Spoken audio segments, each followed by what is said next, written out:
दोस्तों आज इस वीडियो में समझते हैं कि घरेलू हिंसा अगर हो रही है तो सास और ननद के पास क्या कानूनी अधिकार है। अगर आप हिंसा की शिकार हैं दोस्तों, पति, ससुराली जन या और घर वाले परेशान है, तो ऐसे में क्या करना है, सबसे पहले घबराना नहीं है।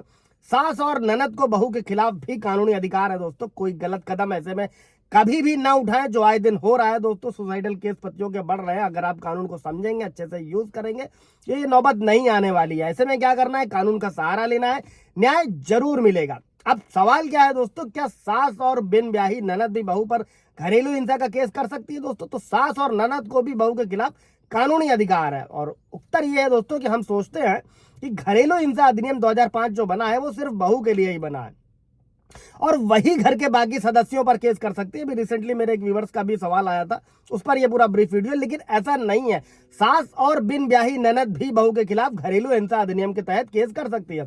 और सुप्रीम कोर्ट की जजमेंट के हिसाब से दोस्तों घरेलू हिंसा कानून जो है वो सभी महिलाओं के लिए बना है। इसमें वो सभी महिला शामिल है जो कि उसी घर में रहती है। उस घर में रहने वाले बाकी सदस्य पुरुष या स्त्री दोनों हो सकते हैं, उनके खिलाफ केस कर सकती हैं। और यह प्रावधान पहले नहीं था दोस्तों, पर बाद में सुप्रीम कोर्ट ने इसको मान लिया कि परिवार में रहने वाली प्रत्येक महिला को घरेलू हिंसा का अधिकार प्राप्त है और अधिकार है। और वो महिला जो है बहू के अलावा सास, बिन ब्याही ननद या बेटी भी हो सकती है। और इस अधिनियम के तहत दोस्तों सास भी अपनी बहू यानी कि बेटे की पत्नी के खिलाफ घरेलू हिंसा का केस कर सकती है और इसमें अपनी बहू को सजा भी करवा सकती है दोस्तों। लेकिन घरेलू हिंसा के केस में ये कोई क्रिमिनल केस नहीं है दोस्तों, इसके एक अलग प्रावधान है। उसको ब्रीफ वीडियो अगर सवाल कोई होगा तो पूछेगा, पूरी तरीके से ब्रीफ कर दिया जाएगा दोस्तों। और इस केस में अगर सास के नाम मकान है तो वो अपनी बहू को कोर्ट के आदेश से उस घर को खाली भी करवा सकती है। इस पे बड़े सुप्रीम कोर्ट के 2-3 जजमेंट है, पक्ष में भी है विपक्ष में भी है। पूरा वीडियो आप जाकर देख सकते हैं दोस्तों। अभी बढ़ते हैं हम लोग वीडियो की तरफ।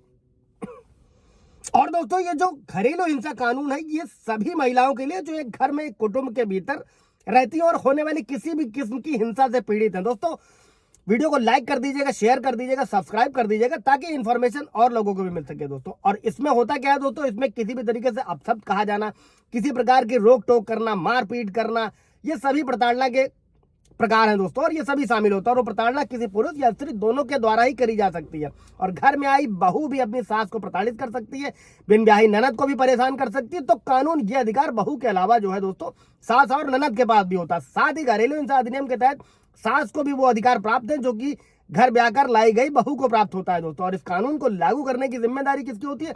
पुलिस अधिकारी, संरक्षण अधिकारी, सेवा प्रदाता, मजिस्ट्रेट की होती है, जो कि महिला को उसके अधिकार दिलवाने में मदद करते हैं। अभी हम लोग इस वीडियो में ये भी समझ लेते हैं कि किसी तरीके से अगर सास इस तरीके की घरेलू हिंसा से पीड़ित है तो वो शिकायत कैसे कर सकती है दोस्तों।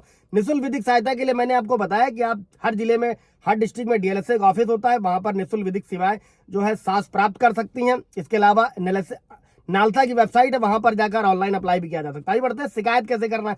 तो सबसे पहले ये जरूरी है दोस्तों कि आप शिकायत कैसे करें, क्योंकि केस जीतने के लिए सबसे पहले केस का मजबूत होना जरूरी होता है। और अपनी शिकायत को साफ, स्पष्ट और सीधे रूप में लिखे, घटनाओं का जिक्र करें, समय, डेट सब सही तरीके से लिखा होना चाहिए। आप अपनी शिकायत धारा 12 के अंतर्गत कोर्ट से और भी रिलीफ लेने के लिए बाकी धाराओं का भी उपयोग कर सकते हैं, जैसे कि धारा 19 है, इसके तहत सास व ननद अपने अधिकार की मांग कर सकती हैं। और इसके साथ बहू को घर से निकालने के लिए सास धारा 19 के सबसेक्शन 1 के तहत बहू को घर से बाहर निकालने का अधिकार भी कोर्ट से मांग सकती है। और अगर मारपिटाई सास व ननद के साथ हो रही है तो इसकी मेडिकल रिपोर्ट लगाएं दोस्तों। इसके अलावा कोई और सबूत हो, जैसे कि ऑडियो वीडियो रिकॉर्डिंग, उसको भी इकट्ठा रखें। और घटना का कोई चश्मदीद गवाह हो तो उसकी भी आप गवाही करवा सकते हैं। इसके अलावा एक पूरा ब्रीफ वीडियो है कि सास किन किन धाराओं में, जो नए कानून है भारतीय न्याय संहिता की धाराओं, किन किन धाराओं में मुकदमा दर्ज करा सकती है अपनी बहू के खिलाफ अगर बहू मारपीट करती है दोस्तों। तो पूरा ब्रीफ वीडियो जाकर देख लीजिए। कोई सवाल जब होगा पूछिएगा, कमेंट में उत्तर मिलेगा। Thank you.